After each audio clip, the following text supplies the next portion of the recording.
Jaron Boots Ennis. What more can you say?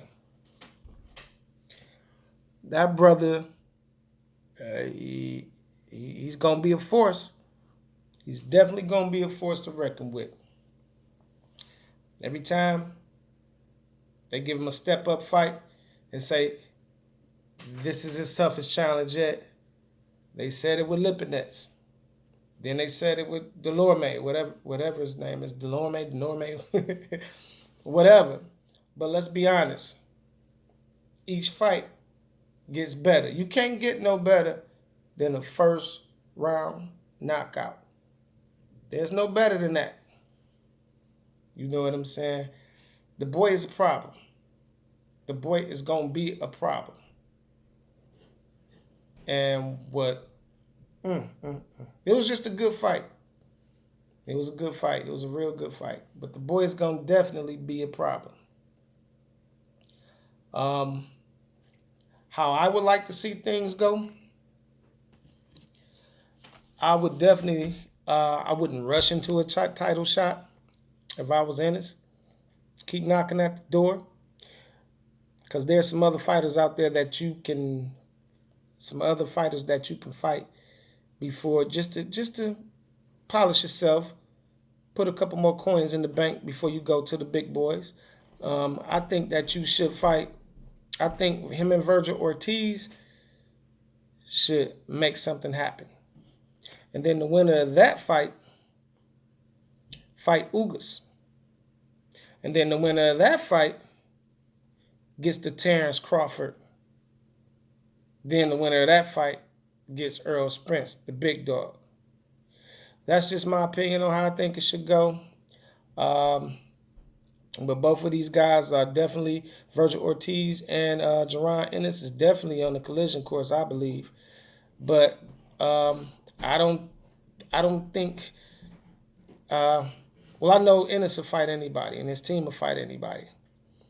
But I think how Ortiz's team is trying to groom him, I don't think they're ready for that yet. You know, because let's be honest, Mean Machine gave Terrence Crawford some problems. He also gave Virgil Ortiz a little hiccup too. So, but I haven't seen any hiccups with Boots yet. You know, I haven't seen them hurt. I haven't seen them wobbled. I haven't seen them stunned. I mean, right now, he's not showing no chink in his armor. It remains to be seen. Now, everybody's always talking about, yeah, he's got the talent. He's got all the tools. He got everything. And he don't have no experience. I'm going to educate you guys a little bit something about fighters and how we train. Now, experience, everything is done in the gym. Everything is done in the gym. All the hard work is put in the gym. When it comes to fight time, make it look easy. The only difference between the gym is and fight night is two major components. When you're in the gym, you could be done fought 4 or 5 rounds. Then they throw a guy in there who haven't even fought 1 round. This is how sparring happened. A lot of people don't know this because a lot of people couch potatoes, they're not fighters or former fighters. So they don't know it's more harder to train than it is the actual fight. So that's why they make it look so easy when they actually go out there and do this. They're trained for that endurance. So, like I said before, you done fought 5, 6 rounds. Then you throw fresh meat in there. This guy's sharp. He coming at you. You know what I'm saying? He's coming at you. He's ripping you. You fatigued. Your arm weary. Your legs burning. All that stuff. But to me, personally, that's the experience. That's why sometimes I don't believe in ring rust per se, because you're supposed to shake all that shit off with your sparring. That's where you get all your shit off and make all the mistakes you're supposed to make. Because when you're in an actual fight, there's no fresh meat. There's nobody thrown in there with you. Fresh. you guys are both in there fighting each other, and you're both fatigued at the same time from round one till however long it lasts. So that's why sometimes I shake the ring rust notion, because it depends on how you train.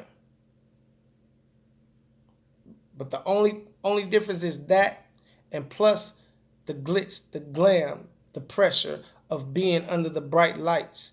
That's the experience that a lot of fighters ain't ready for. Everybody's watching, such and such viewers, all the cameras in their face. Sometimes those things distract fighters from the actual fight itself. And you're going to be nervous.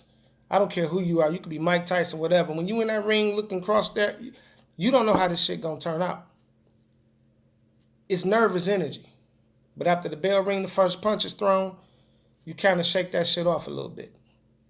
You kind of, once you taste the other fighter's power or whatever, you shake it off. It's like, okay, it's time to get to work. That's when the strategy comes into play. The filling out processes of the first 3 rounds. Now, the boy is hot. I'm going to just keep it 100. The boy is hot. Somebody got to stop him. Got to grab him early. Do him like Mayweather did Canelo. You know what I'm saying? Give him his L real quick, if you can. Because he's only going to get better. He's only going to get better. If these fighters keep avoiding him, he's only going to get better. And that's the experience I'm talking about. Seeing all these different styles and things like that. Now, the other experience part about it is the glitz, the glam, the celebrities there and all this, and everybody's watching. Now, that nervous energy can carry over into the fight, and it can make you make mistakes, opposed to a fighter that's been there numerous of times, like a Terrence Crawford or an Errol Spence. But that can have an impact on the fight as well that a lot of people don't know. And that'll have more of an impact than, to me, as far as them just being, just talking about the experience of, because you get all that shit in the gym. That's where your experience is at, in the gym. Because you have more sparring rounds in the gym than you would your fights. So, I mean, a lot of people got their own way of thinking about it, but I just think about things different. But they got us, that boy gonna be a problem. And can't nobody say nothing bad about him. I don't see no mistakes he make. I don't see, I mean, the footwork's there, the hand speed's there, the ring IQ there, the switch hitting's there, everything's there, the defense there. He ain't easy to hit. I mean, that's what you call a TP right there. That's the total package. That's a TP fighter right there. Nah, power, speed, athleticism, defense, footwork. I mean, what else you want? Now, I never saw him hurt or rocked or anything. But when he get in there with them Errol Spencers and things like that, them kind of fighters that's going to bring that pressure and that power, now that remains to be seen, you know, because he's blowing everybody out right now. All these old veterans that he's fighting, he's blowing everybody out. So we're going to see what happens. But like I said, the way that I think it should go, put him and Virgil Ortiz together, see how that works out. The winner of that fight Ugas. The winner of that fight gets Terrence. If Terrence get past Sean Porter, if, you know, it's still an if, we don't know. But if Terrence get past Sean Porter, do that fight. Then the winner of that face Errol for all the marbles. Let's get it, fight fam. There's a lot of good fights going on. Hey, I appreciate y'all time. Share, like, and subscribe. This tease, raw and real on the Fight Forum.